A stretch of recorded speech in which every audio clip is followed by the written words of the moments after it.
പ്രിയപ്പെട്ട അച്ഛന്മാരെ, വളരെ സങ്കടകരമായൊരു വാർത്ത നിങ്ങളെ അറിയിക്കുകയാണ്.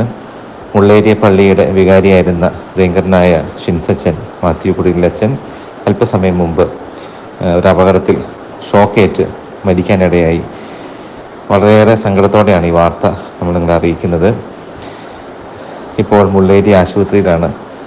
അച്ഛൻ ഇന്ന് സ്വാതന്ത്ര്യദിനത്തിൻ്റെ പതാക ഉയർത്തിയ കൊടിമരം അഴിച്ചു മാറ്റുന്നതിനിടയിൽ ഹൈ ടെൻഷൻ ലൈനിൽ നിന്ന് ഉള്ള ഷോക്കേറ്റാണ് മരണപ്പെടുന്നത്. ആശുപത്രിയിൽ എത്തിച്ചെങ്കിലും മരണത്തിന് അച്ഛൻ കീഴടങ്ങി.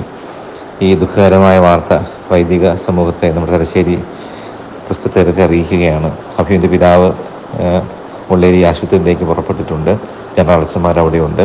ബഹുമാനപ്പെട്ട ആ ഭാഗത്തെ അച്ഛന്മാർ കാസർഗോഡ് ഫൊറോന വികാരിയച്ഛൻ അവിടെയുണ്ട്. മറ്റു കാര്യങ്ങൾ അറിയിക്കുന്നതാണ്. പ്രിയപ്പെട്ട ഷിൻസച്ചന് വേണ്ടി നമുക്ക് പ്രാർത്ഥിക്കാം. അച്ഛൻ്റെ ആത്മശാന്തിക്ക് വേണ്ടി പ്രാർത്ഥിക്കാം. അച്ഛൻ്റെ കുടുംബാംഗങ്ങളെ നമുക്ക് ഓർമ്മിക്കാം. അച്ഛൻ്റെ മുള്ളേരി ഇടവകയും നമുക്ക് ഓർമ്മിക്കാം.